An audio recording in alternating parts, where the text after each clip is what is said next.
Today, I'm going to talk about the elephant in the room. What does it mean to be a sixth sensory person? All kinds of people can be sixth sensory, and they can come from all different walks of life. They could be somebody who's really devoted to their religion of constellation that they were born into.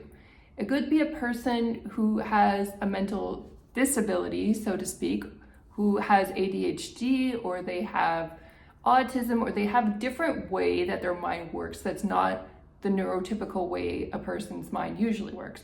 But neurotypical people can be sixth sensory too. They could be somebody who's very devoted to a cause.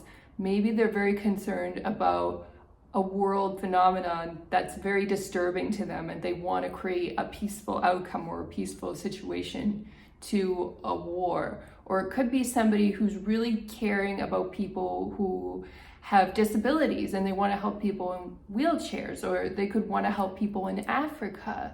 They may have their own nonprofit. They may be very successful potentially and trying to use their success to make the world a better place. Oprah comes to mind as a great example of that.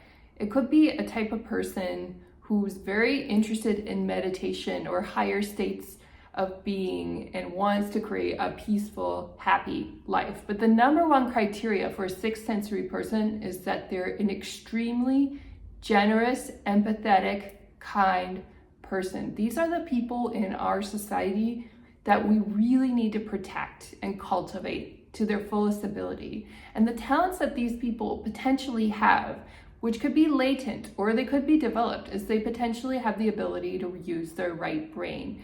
They can intuit certain qualities about people and know whether they're a good person or not. But they may doubt themselves if the talent is latent and they don't trust themselves yet. They have the ability potentially to talk to people who have passed on if they're a medium. That is one subtype of sixth sensory, but there are others. There are other people who are very interested in getting guidance for their creative activities. Creatives actually make very common sixth sensories too. They could be artists, they could be writers and actors, because the act of creation is very, very close to the same frequency as having an intuitive hit. I mean, think about it. Where do your ideas come from when you're writing or you're creating something? You're connecting to the universe. And that sense of intuition actually is a connection to the universe, where you're about to bring something into creation, you're about to manifest, or you're reading a relationship really early on and you're saying, I think this person is not a good person to get into a relationship with, or this person is a good person to get into a relationship with. But we are often trained out of these abilities from a young age in favor of training our left brain instead. And why is that? Well, if you think about it, the way society is set up when we're children, we have to go through certain steps in society before we become functioning adults. We have to go through a school system. We go through junior kindergarten, and then kindergarten, grade 1, and you go through the elementary school, and you go through high school. And as we go through these phases in life, we are set up to trust authority figures. When you think about it, there are these teachers that you depend on when you're a child that you have to please in order to get good grades to move on to the next level of education. You have to get the recommendation letters or the numbers on your report card or whatever it is you need. And that whole system is very left brain. So what happens is, say, for example, you could be in junior kindergarten and you could be incredibly intuitive from childhood and sense that there's something wrong with your kindergarten teacher, but you may not be able to articulate that to your parents through language, and then your parents push you to go to class when you don't feel comfortable or you feel unsafe in that class, right?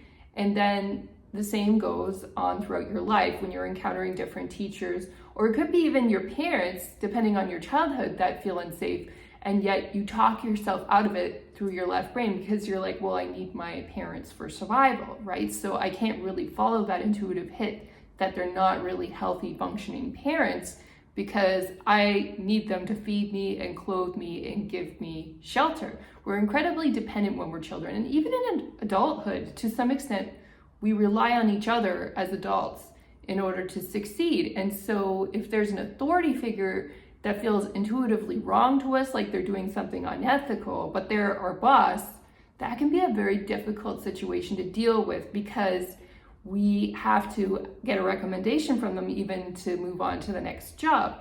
And then your intuition will say, red flag, this is not a safe person.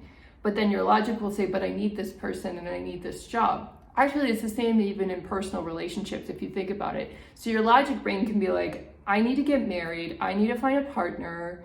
And that might even be a very good intention, not necessarily a bad intention to want these things in life.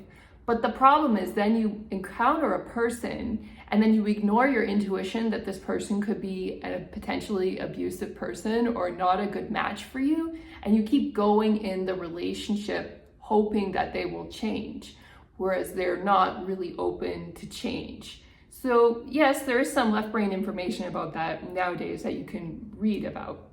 Having said that, our intuition, when you're in the moment and you're meeting a person, sometimes those hits come in fast and furious. You don't have time to consult a book about healthy relationships and find out, is this person really a good match for me? You have to decide fast. Is this person going to be somebody in my life who's going to be an intimate influence? Are they going to be a new friend, a new business partner, a new mentor, or are they going to go bye-bye? You have to decide really quick to set those boundaries or you can get yourself enmeshed in a mess. And that's why a lot of people are very nervous about commitments. I still believe that commitments are a good thing and healthy, especially for sensitive, empathetic people.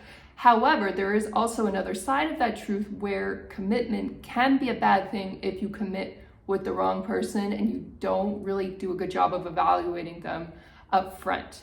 And so there's truth in not rushing into commitment either, and just keeping your options open can also be a good thing in life. It really depends on the situation, and that's why intuition is so important.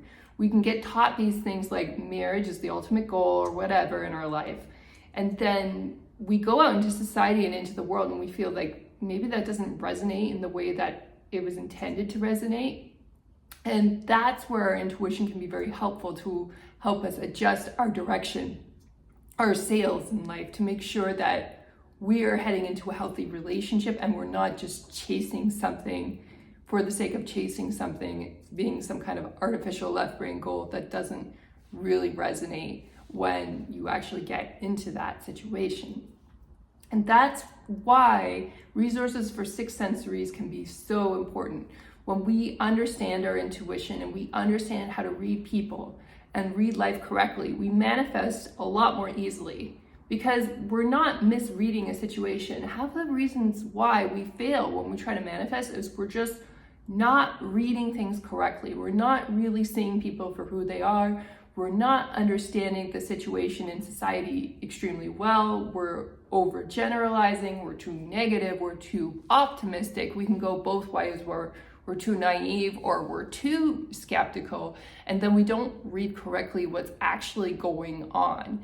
When we don't read correctly what's going on, or we get caught up in our desires and our needs for something and we overconsume what we think we need, or we rush into things, that's when we get ourselves into trouble. And that's why advice for six sensories is so critical and so important and not widely spread enough on the internet.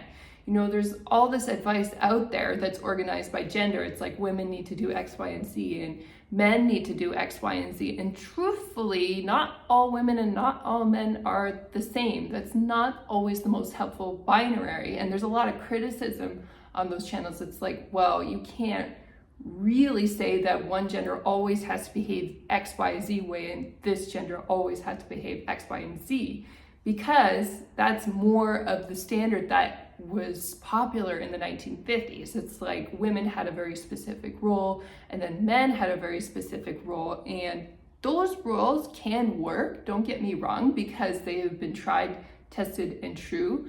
But the truth is, in society these days, is that we've grown out of those roles. Whether you like it or not, a lot of people don't want to follow those roles. A lot of men don't want to be the sole provider anymore. They do want a partner who can provide as well. And that's just the way it is. You can't force things to go back to the 1950s. And so how do you navigate when the old rules and roles don't really work or don't really resonate with people anymore, you have to follow your inner wisdom. You have to follow your intuition to have an understanding of what is the best thing to do in your current situation. When you're in touch with your true wisdom, then you've got the best shot at creating happy, healthy relationships in the world that we live in today that is very chaotic, where we don't know where it's going to go next. We don't know what's the next thing that's going to be considered offensive, or the new roles that we're going to have to take on as a particular gender.